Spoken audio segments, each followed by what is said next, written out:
Durant le mois de janvier, j'ai lu un livre africain en lien avec le méga-projet africain. Mon roman est La princesse des sables de l'auteur allemand Sigrid Huch et traduit par Anne Georges. Le principal thème de mon roman est l'équitation.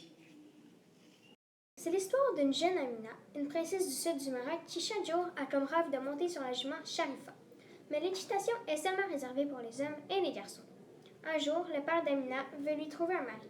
Puisque c'est sa fille préférée, il veut un mari parfait pour elle. Tariq, un membre de la tribu ennemie, est dans les participants pour relever les 3 défis difficiles pour gagner la main de la douce Amina. Personne ne réussit le premier défi sauf Tariq.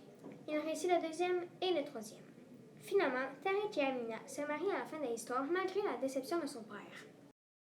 Durant ma lecture, j'ai pu voyager à plusieurs endroits magnifiques. Le lieu principal de mon roman est le Maroc. Sa capitale est Rabat. Le Maroc est au nord-ouest de l'Afrique et il a 35,74 millions d'habitants. Comme je l'ai dit plus tôt, le Maroc est le lieu principal de mon roman. Il se passe presque toute l'histoire, dont l'introduction, l'élément déclencheur et les péripéties. Mon deuxième lieu est le Sahara. Il mesure 3,6 millions de kilomètres carrés. Il existe depuis 7 millions d'années.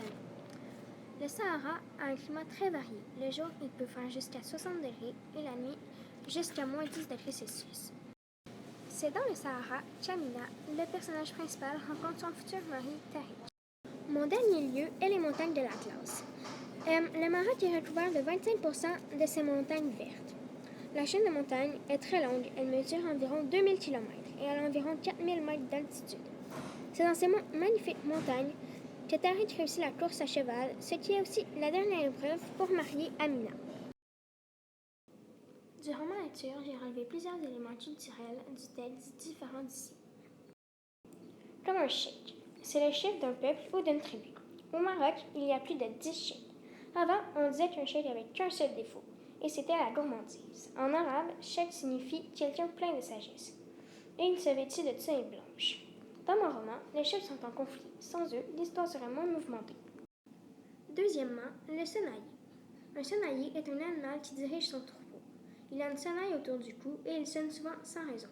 Aussi, il ouvre souvent une marche sans raison, comme dans mon roman. Le mouton sonnailler ouvre une marche et découvre Kamina qui traîne avec Tariq. Donc, elle sonne et le cheikh arrive mécontent. Quatrièmement, Allah. Allah signifie Dieu. Toutes les religions parlent à lui, mais l'islam lui attribue 99 noms différents.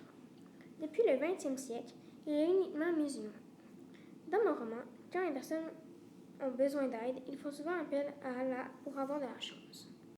Dernièrement, la baraka. La baraka signifie la chance en arabe. Elle a une influence positive sur les gens. Elle a un bénéfice qui est exercé sur des objets sacrés. Dans mon roman, Allah enlève la baraka à Amina puisqu'elle a désobéi en traînant avec Tariq. En conclusion, j'espère que je vous ai donné l'envie de lire mon roman.